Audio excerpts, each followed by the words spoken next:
कार्तिक मास के शुक्ल पक्ष की प्रतिपदा तिथि की हर वर्ष गोवर्धन पूजा की जाती है। हिंदुओं की इस पवित्र दिवस को अन्नकूट भी कहा जाता है। आमतौर पर लोग गोवर्धन महाराज की घर में प्रतिमा बनाकर परिवार सहित उनका पूजन करते हैं।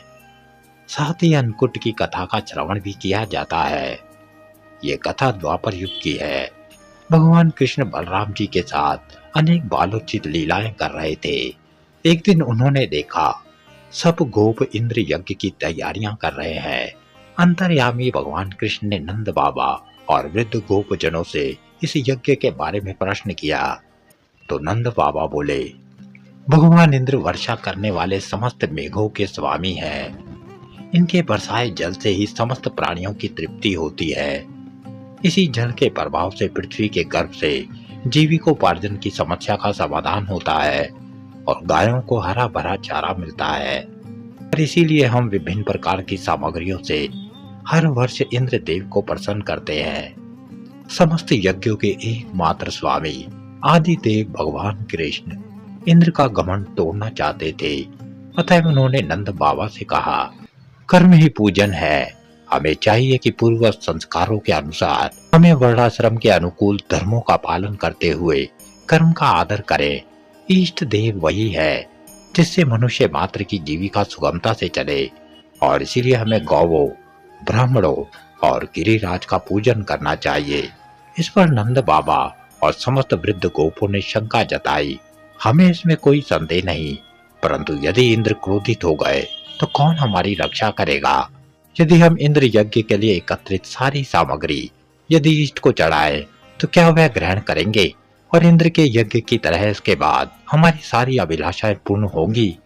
इस पर भगवान कृष्ण ने नंद बाबा और समस्त गोपों को आश्वस्त किया और इस तरह गोवर्धन पूजा की शुरुआत हो गई। उन्होंने ब्राह्मणों से स्वस्ति वाचन करा के उसी सामग्री से गिरिराज गोवर्धन और ब्राह्मणों को सादर भेंट दी तथा गायों को हरी भरी घास खिलाई। इसके बाद नंद बाबा ने गौवों को आगे करके गिरिराज की प्रदक्षिणा की। ब्राह्मणों से आशीर्वाद ग्रहण कर समस्त गोपियां और भगवान कृष्ण बैलों से जुटी गाड़ियों में सवार होकर श्री कृष्ण की लीलाओं का गान करते हुए गोवर्धन की परिक्रमा करने लगे।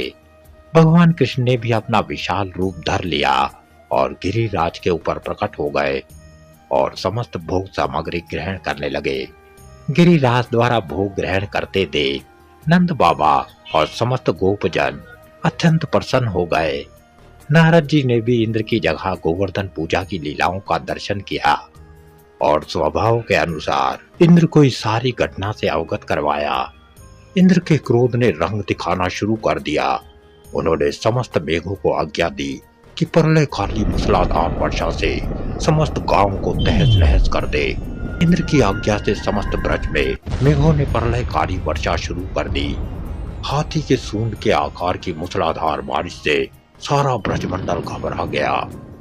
तब भगवान कृष्ण ने गोवर्धन को अपनी कनिष्ठ उंगली पर उठाया और समस्त ब्रजवासियों को गोवर्धन की सुरक्षित छत्र छाया में आराम से रहने लगे। 7 दिन तक उन्होंने गोवर्धन को उंगली में धारण किए रखा। इस दौरान इंद्र द्वारा वर्षा समेत वज्र से भी गोवर्धन और ब्रज पर प्रहार करते रहे, मगर गोवर्धन के नीचे किसी को भी इसका भान तक नहीं हुआ। आखिरकार इंद्र का मान भंग हुआ और वो भगवान कृष्ण के सामने प्रकट होकर उनसे अपने कृत्य की क्षमा मांगने लगे। तब भगवान कृष्ण ने 7वें दिन गोवर्धन को नीचे रखा और तभी से ये उत्सव गोवर्धन पूजा या अन्नकूट के नाम से मनाया जाने लगा।